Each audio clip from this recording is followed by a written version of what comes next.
Hello and welcome to this last to first challenge. My name is Rashman and we are racing at Zandvoort Dutch Grand Prix, the home Grand Prix of Max Verstappen and his Red Bull racing team. That is who we're driving us today. Starting at the back, the challenge is win the race.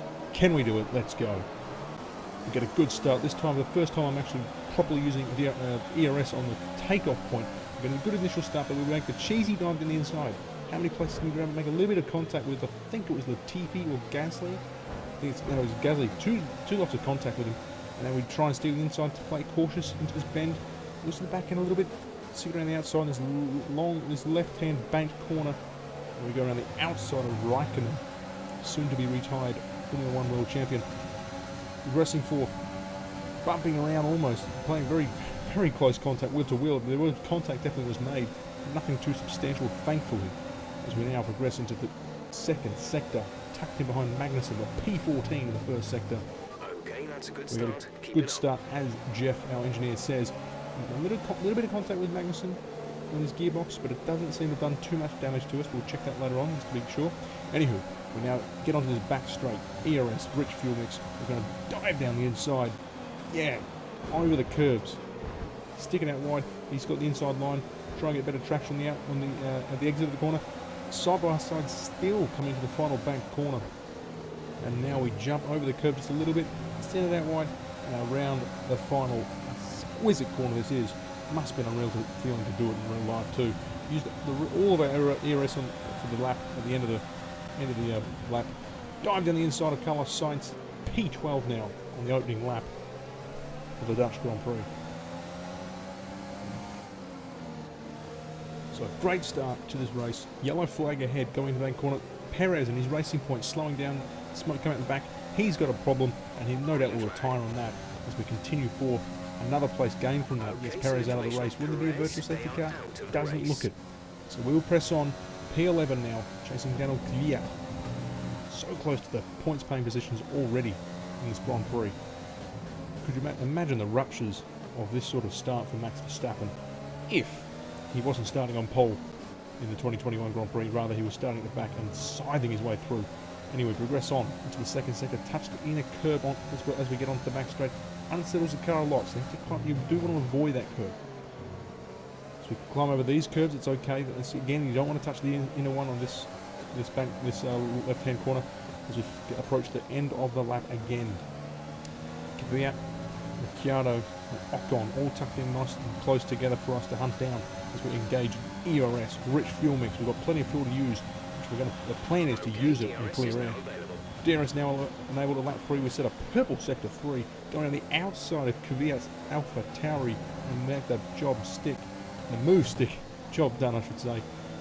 Again, now we approach, we're going on the outside, the banked corner, and what was it? The actual racing line, more or less what we're seeing in real life, but I don't think in Formula 2020 the actual camber of the banked corners was exactly correct. I could be wrong saying that, but I feel like the racing line in the game is preferably more on the inner.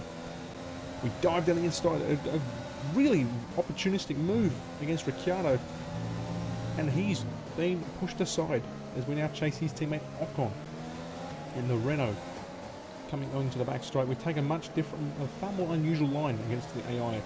Keeping it wide and then kind of straight line in onto the back straight. DRS, ERS, rich fuel mix. Dive down the inside of Ocon. Another move done. P8. P8 already on lap 3, approaching lap 4. We're scything our way through. Great start for us. And this last to first challenge, I have to tell you, especially if we compare to the Belgian Grand Prix, it's on. Trailing our teammate by 5.1 seconds. Coming across the line to the new personal best, but we jump into the end of lap 4 now, where we've had to spend a whole lap gaining on Lance Stroll. And the queue here, it's two Ferraris, a McLaren and the Racing Point.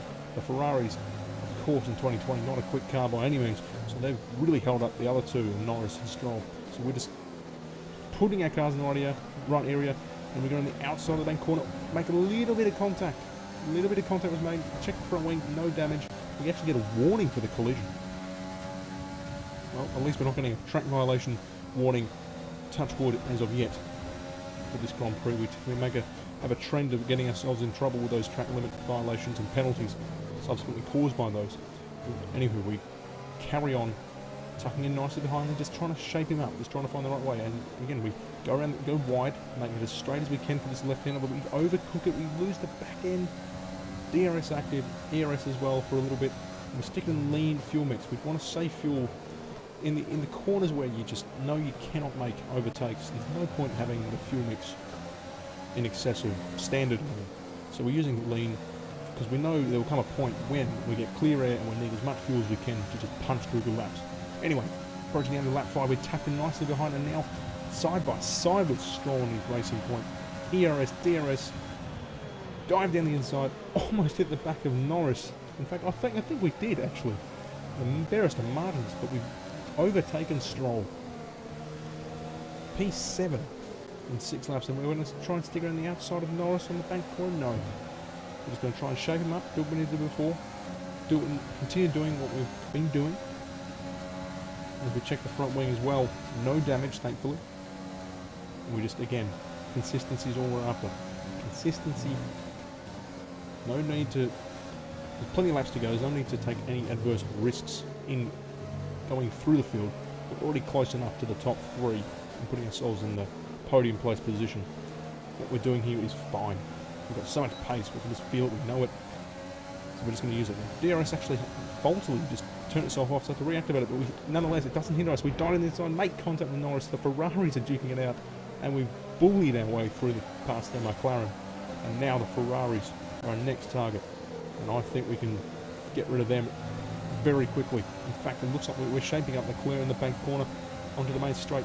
Send it down the inside, ERS, DRS again, rich fuel mix. Check the car as well for any further damage with that contact from Norris. No damage at all. We stick it down the inside. Not a late braking at all, it was pretty tidy braking, and we still make the move stick. P5, lap 7. 72 out of 72 laps. This is brilliant work. Confidence compared to the previous last, the first challenge at Belgium when I drove the Alfa Romeo. So much higher in this Red Bull. The car just sticks to the track so much quicker in a straight line, so much quicker through the corners. You just feel it's just chalk and cheese, as they say, between the two cars. It's taken us less than a lap to get right into the back of Vettel and shaping up for a move. We've got DRS again. It looks a little bit too far ahead into this bank port, into this big hairpin. As you can see the tail end of Bottas, the exit of the corner of this corner of turn 12, I think it is.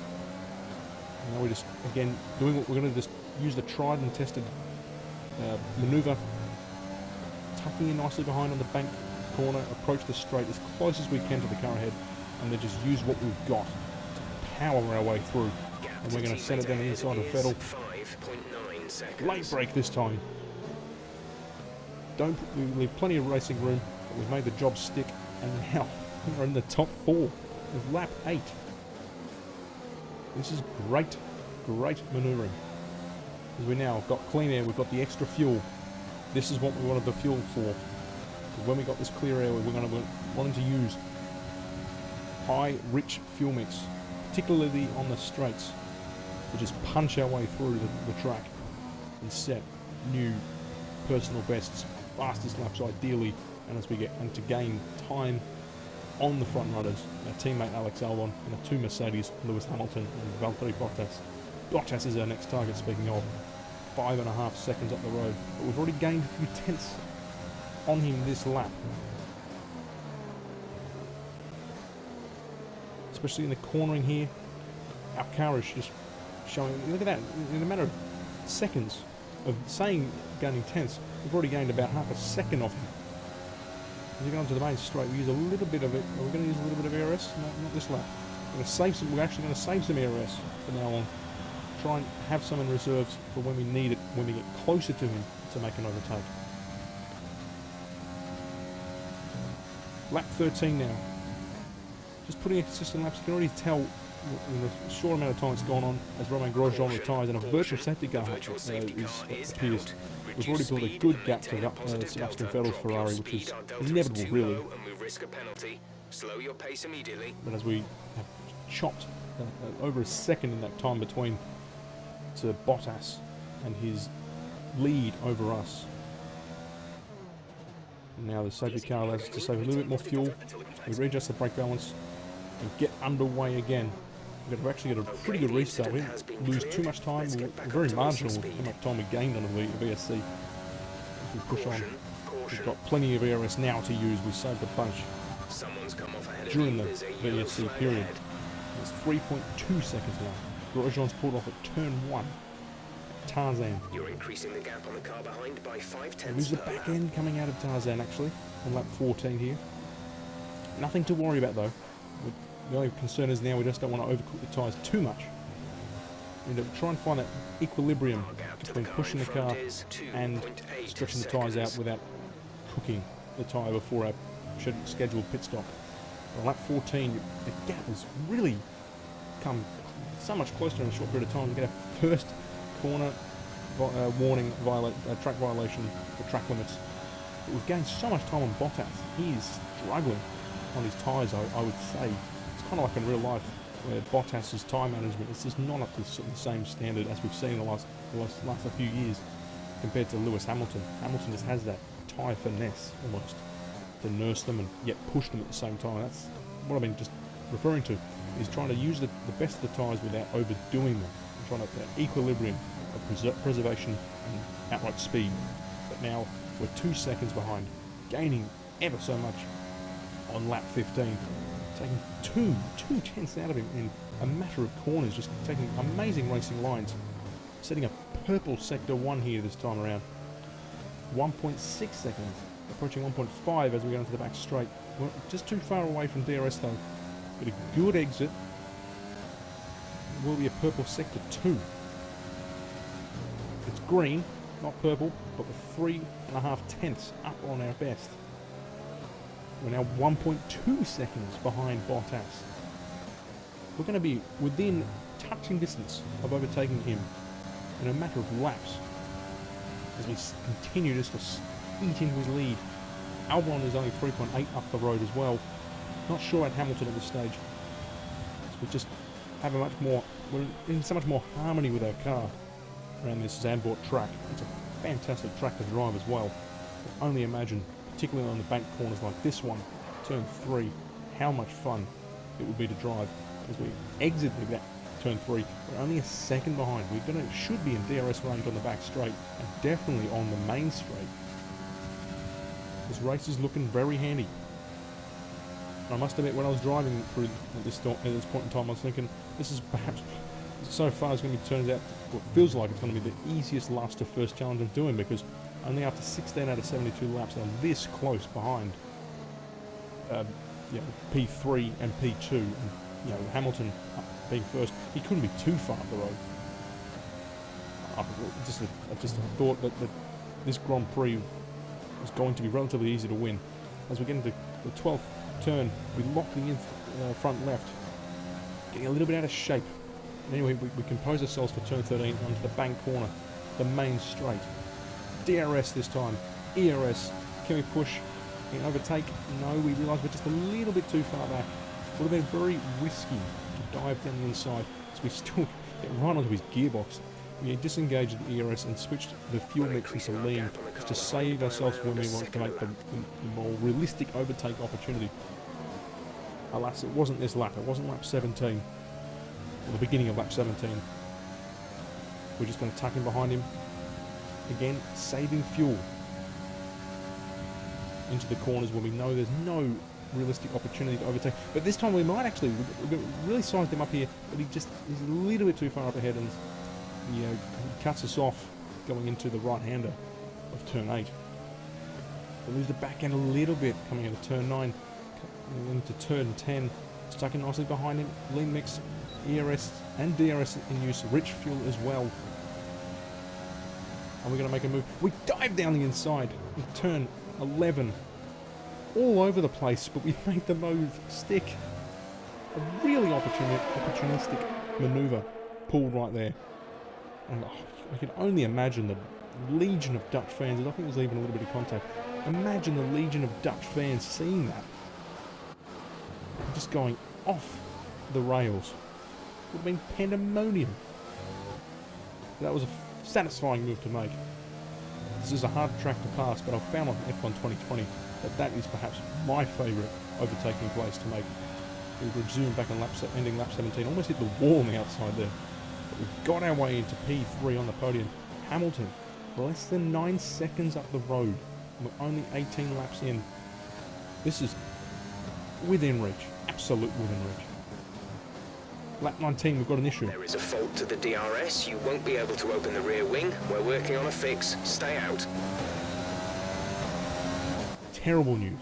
I honestly didn't think, I knew it was just a nuisance, not what you want to hear, but I don't think it's going to hinder our race too much, as we got a full race update. P3, Alexander is ahead of you. The gap to the car ahead is 1.7 seconds. They're on old softs. Bottas is behind you. Our gap behind is 2.9 seconds. They're on old softs. Okay, gap to leader, 8.5 seconds. Didn't catch that. Say again.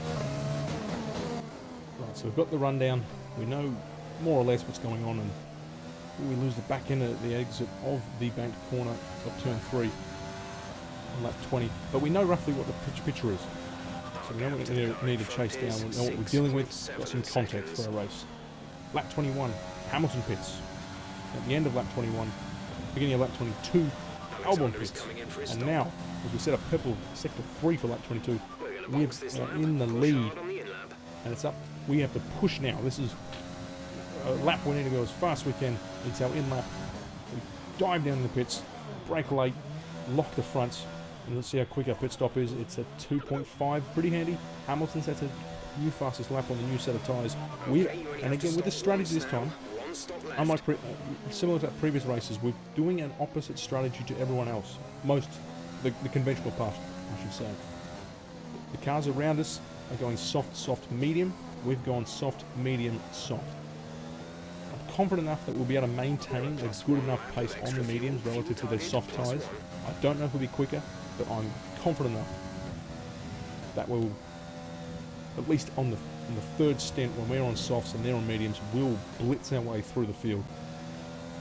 So progress on lap 28 now. The previous laps, this has been a bit of a grind, and as we're looking on this onboard now, seeing how we're using the lean fuel mix in the second sector, it's just, at this point in time, I didn't want to overuse the tyres. All I want to focus on is saving fuel for when we need to push and put in the fast laps. Just focus on the apexes, focus on entries and exits. Just consistency is all we're after here. Momentum for which we can then build upon for when we need, and then we have the fuel in reserve for when we want to push. We know the limits of the car. We know we can depend on the tyres because we haven't cooked them too early. This is just the grinding phase of a Grand Prix, as we're just stalking behind our teammate Albon. Less than a second, half a second behind, as we set our fastest lap on lap 29 at 1:14.2. We are quick, and this is on the mediums. So even though I thought we'll just be there or thereabouts on the mediums compared to their softs, we're actually the quickest. And it's just paying off not to be pushing the car on the edge. It's just being consistent, being tidy, being measured, being composed is allowing us to stay in touch and even be quicker. However, on lap 30, being too close to our teammate Albon, we're losing a bit of time just in his dirty air. The car's shaking around a little bit, and this is where we can see the lack of DRS is really hindering us here as we start lap 31. If we had the DRS, it would be more of a chance to overtake. And with a limited amount of DRS, it's just a bit too tricky. As we lose the back end there, coming out of the bank corner, approaching turn 4, we've lost a bit of momentum, lose a few laps, we have to do that grinding phase again. On lap 32, hit the inner curb and unsettle the car. But we've actually got DRS back. I don't remember Jeff actually saying that the DRS is back, but we found it's back, and our chances to overtake our teammate are back on. And interestingly enough, even though we've been stuck behind Albon, both of us have gained on Hamilton. He was thereabouts 9 seconds ahead of us. But together, even though we're fighting more or less, we have cut into his lead just a little bit, which is exciting, which is great to see.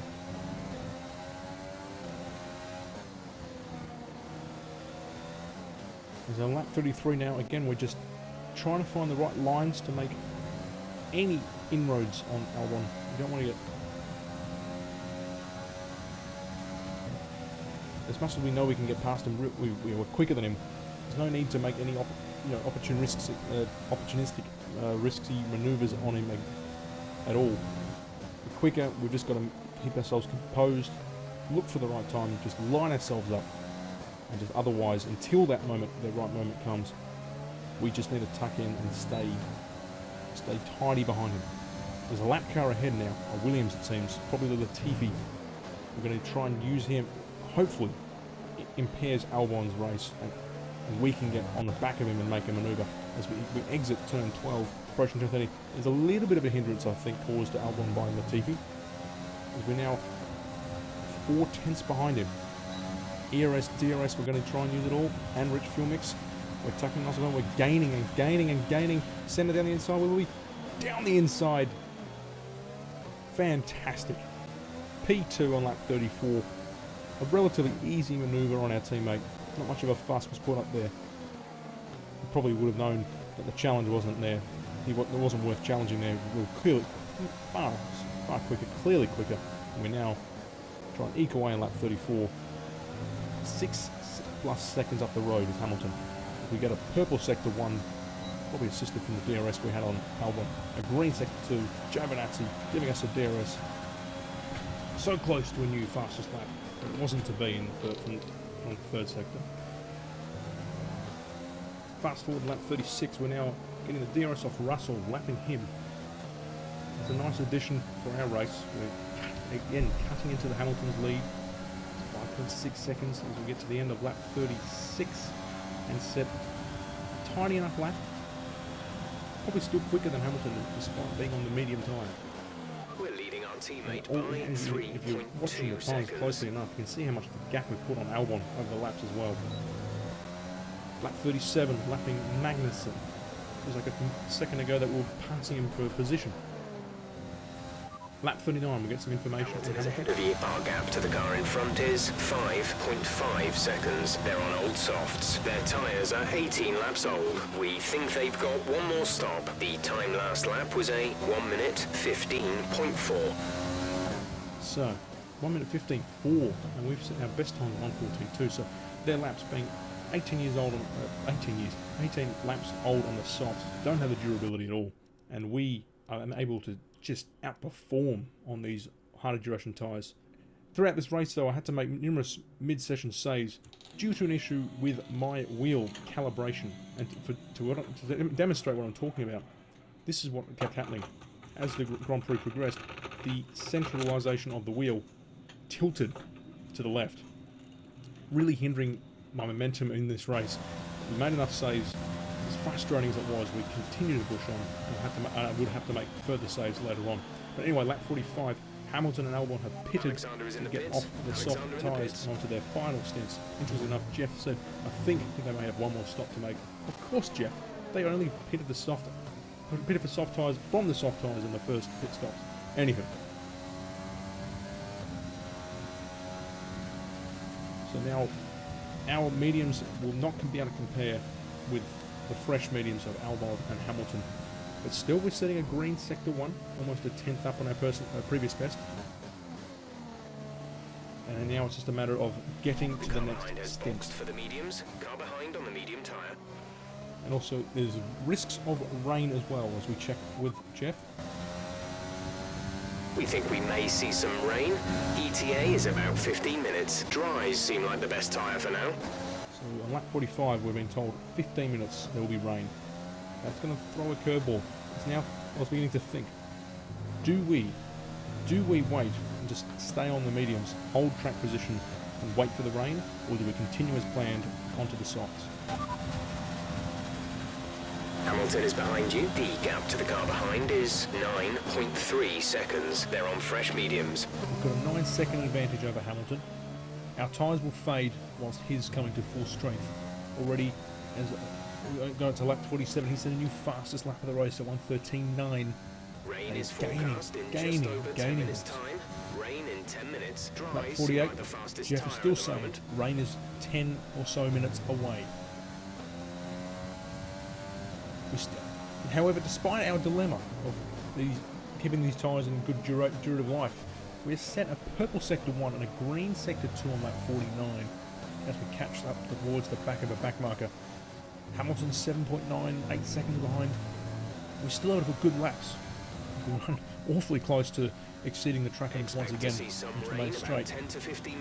But the dilemma is still there. We've still got pace to extract these tyres. We set a new personal best of 1:14.0, lap 50, and now a pit window is open. We might as well dive into the pits and just get on those softs and then blitz our way through and try and get onto the back of Hamilton, try and pass him even before this alleged rain hits us in about 10 minutes time. Pierre Gasly is ahead now, so we're starting to lap towards the points paying positions of the back of the cars in the field. We've still got good pace on these tyres. We're a little bit under fuel, that's fine. With the rain coming, it means we'll no doubt save some fuel as we have to modulate our the throttle input on corner entry and exit, or corner exit more or less. We set a purple sector 1 on lap 50, so the tyres are still going fantastically. We still have a substantial amount of pace, but for the sake of our Grand Prix, we are going to dive into the pit. We're going to dive in the pits, get on the softs, because we just can't afford to let these mediums fall off the cliff and for us to fall into the traps of Hamilton. Understood, stopping this lap. It was an option, I thought about it, but I made the decision. Even if it starts spinning, it'll take, depending on of course it depends on the severity of the rain.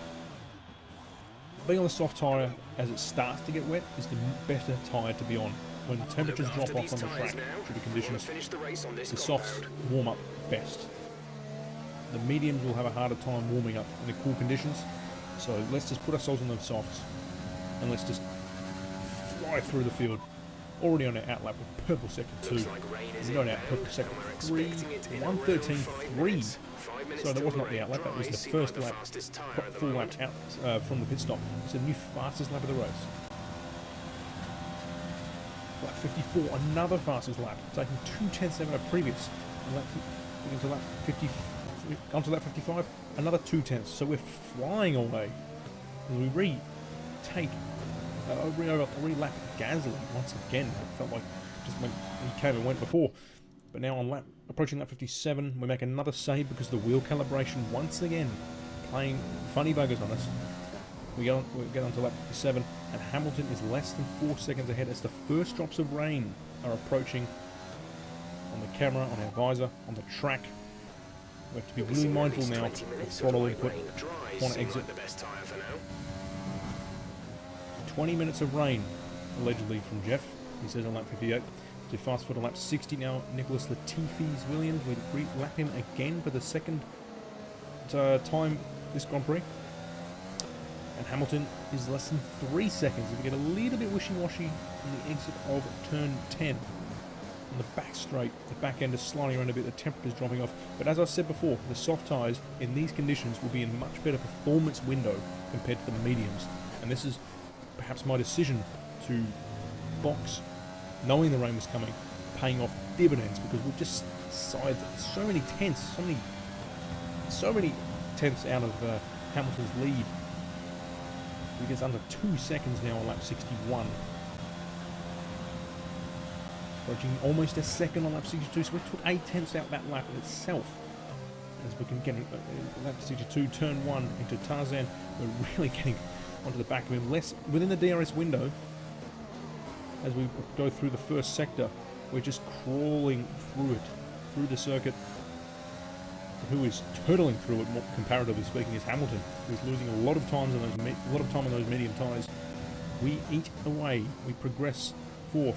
As the conditions of the track gets worse and worse, you can start to see that the car's sliding around a lot more. Again, we flick the fuel mix into lean, just to reduce the amount of torque going into the rear tyres as we on acceleration. We just cannot afford to spin out, lose the back end, and throw the win away because it's here. But we get a great chance this time. DRS overtake on lap 62, back straight. We lap Giovinazzi. We're going to go on the inside, dive down the inside. Can you imagine that? Can you imagine that at the Dutch Grand Prix in these such circumstances? That would have been euphoric. Third person replay. The Dutch fans all around the place, 70,000 plus, I believe Zandvoort can hold, would have exploded. The track would probably be covered in flares, which the drivers are trying to which the drivers condemn and wanting to remove because it's the hindrance that it causes whilst racing. But that was not the greatest manoeuvre. It was still a bloody good move, if I may say so myself. But that would have caused Holland to go into absolute raptures as we've taken the lead. This last to first challenge with 10 laps to go. The conditions worsening. We're on the best tyre at the moment, the soft tyre. Double checking that we make sure the next pit stop we will swap to the inters and not repeat the mistake from our last to first in Belgium, where we did not swap onto inters in the intermediate conditions. So, take a breath. We've now got to defend 9 laps. We've eked out 1.3 seconds within 1 lap since overtaking Hamilton. That'll Kvyat, we get his DRS thankfully, so we're getting a little good boost here.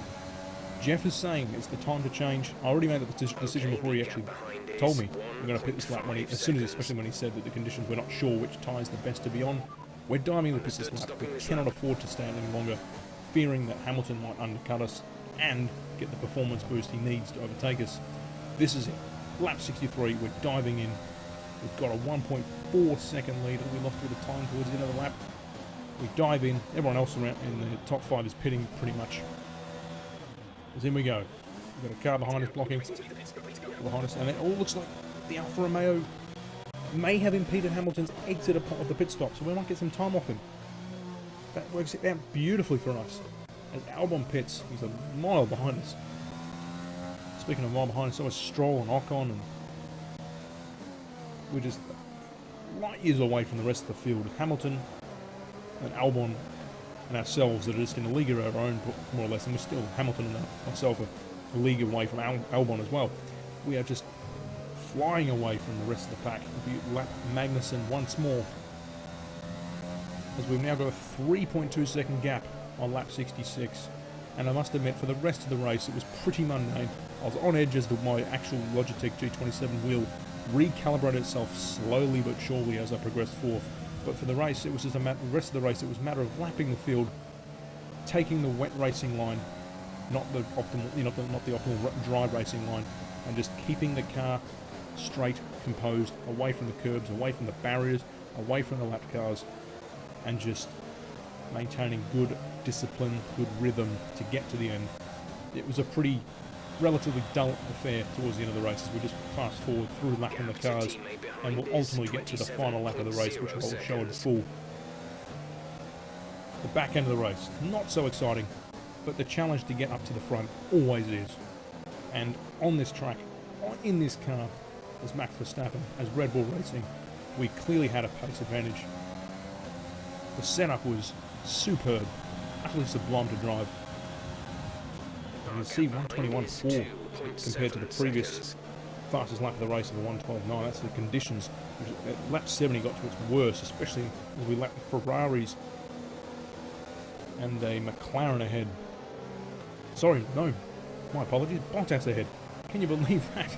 Whereas we lapped the Ferraris, Bottas has had a mare of a race, struggling like nothing else in this Grand Prix. Don't know exactly what's happened to him, but perhaps it's tyre wear, perhaps it's strategy, perhaps it's an incident during the race. He has fallen by the wayside. But as I was saying,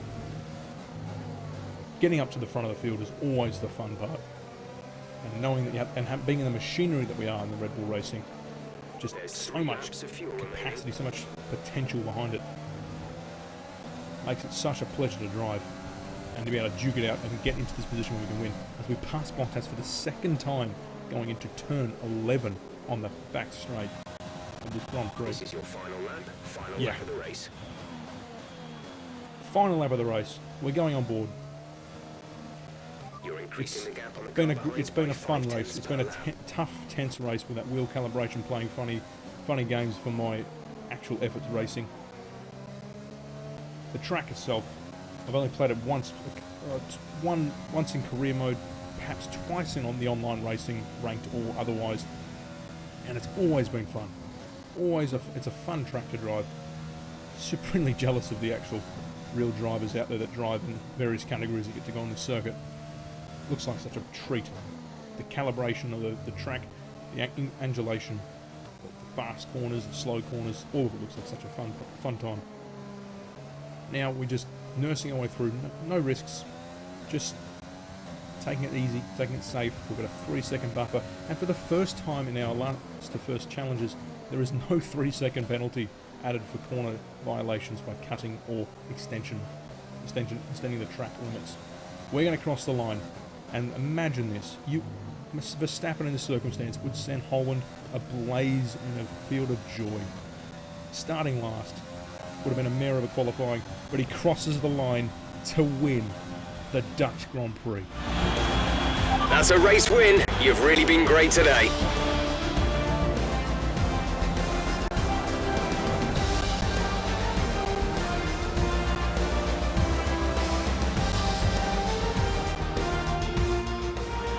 A difficult race then on a circuit. This would have been this exact scenario, particularly in the 2021 World Title Championship, would have been the biggest dream come true I could imagine, for sure. If Verstappen had pulled off something like this. But for anyone at their home Grand Prix, in such tense circumstances, were able to pull off such a feat, such a result. I mean, I think back to Kimi Räikkönen, who we've talked about before, retiring one of his best races, starting 17th in Suzuka, the Japanese Grand Prix of 2005, and to win by making an overtake on Giancarlo Fisichella's Renault on the final lap.